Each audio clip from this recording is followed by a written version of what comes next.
Som els Pirineus catalans més feréstecs i abruptes. Entrem en territori muntanyenc gegantí i de bellesa aclaparadora.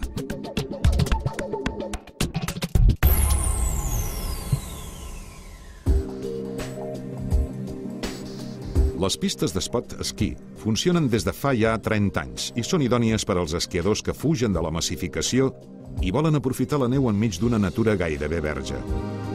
Les pistes ofereixen 1.000 metres de desnivell enmig d'un paisatge esplèndid a les portes del Parc Nacional d'Aigüestortes i Estany de Sant Maurici.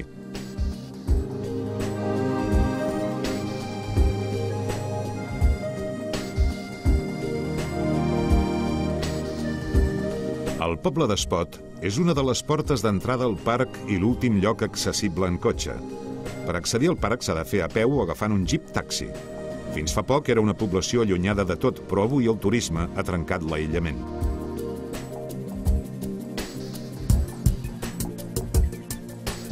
L'Estany de Sant Maurici és una meravella, una joia natural que fascina el visitant.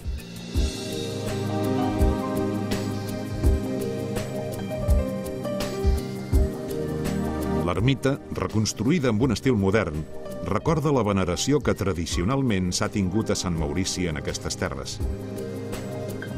El Parc d'Aigüestortes i Estany de Sant Maurici, creat l'any 1955, és l'únic parc nacional de Catalunya.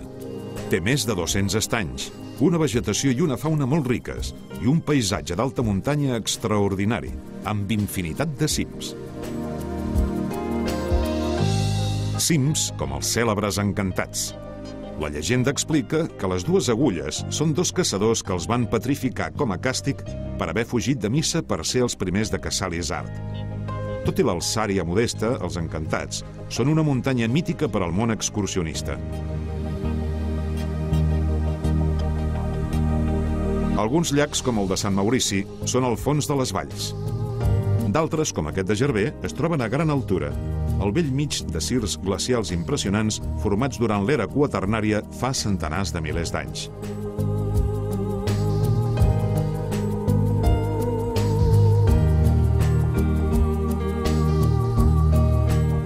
Aquesta és la zona de llacs més important dels Pirineus.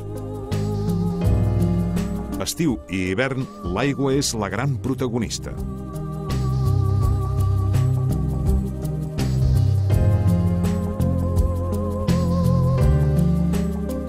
Sortim del parc i ens dirigim a la vall fosca per remuntar el riu Flamisell. En aquesta vall s'hi va construir l'any 1914 la primera central hidroelèctrica de l'estat espanyol que va permetre començar a aprofitar l'enorme riquesa hídrica d'aquest territori pirinenc. Des del pantà de Sallenta ascendirem 400 metres en vertical per arribar a l'estany Gento.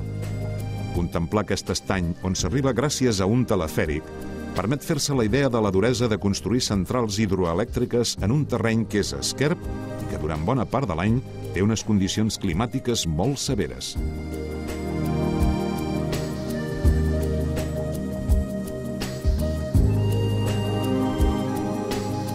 A meitat del segle XX comença amb força l'aprofitament de l'aigua dels rius i llacs pirinencs per obtenir-ne energia hidroelèctrica.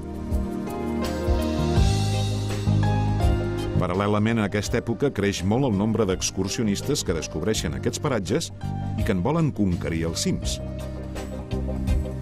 Les primeres ascensions estan documentades a partir de mitjans segle XIX, però durant molts anys només arriba aquí una petita minoria d'intrèpids.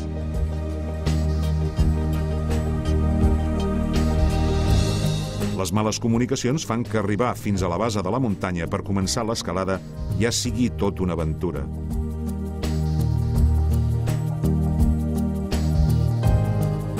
Avui aquestes muntanyes imponents són a poques hores de la ciutat en cotxe i això les fa molt més pròximes.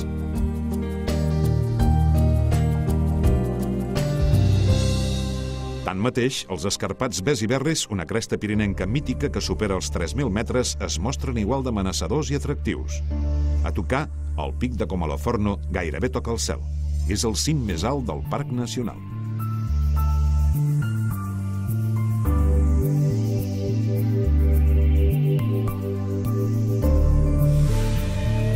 refugi de la Restanca, als peus del Montardo, és un bon punt d'inici de la ruta anomenada Carros de Foc, que recorre aquesta regió muntanyenca enllaçant 9 refugis. Aquesta travessa d'alta muntanya té un desnivell acumulat de més de 9.000 metres i un recorregut que supera els 55 quilòmetres. A un ritme moderat, els excursionistes completen la ruta en 9 jornades. Un dels reptes més espectaculars de l'alpinisme pirinenc és completar la ruta Carros de Foc en menys de 24 hores. Una proesa a l'abast de molt pocs elegits.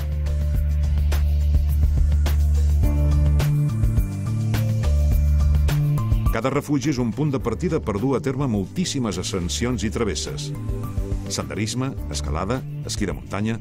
Les possibilitats són gairebé infinites.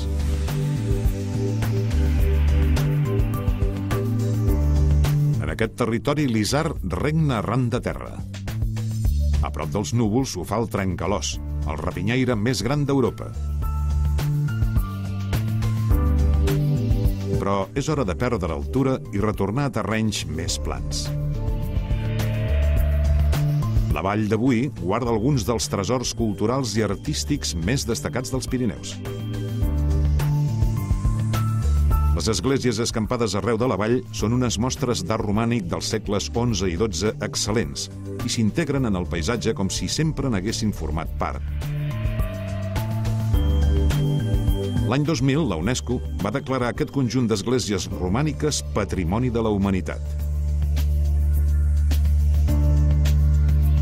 El romànic, les aigües termals, els paisatges encisadors i l'encant dels pobles petits de la vall de Boí atrauen cada any milers de visitants, però a l'hivern apareix un altre reclam: la neu. Recentment, aquesta petita vall pirinenca ha sabut convertir la neu en font de riquesa. L'estació de Boí Taüll Resort, inaugurada l'any 1990, s'ha convertit en un centre hivernal de gran prestigi. És l'estació més alta dels Pirineus. Els esquiadors més agosarats poden iniciar els descensos a 2.750 metres d'altura.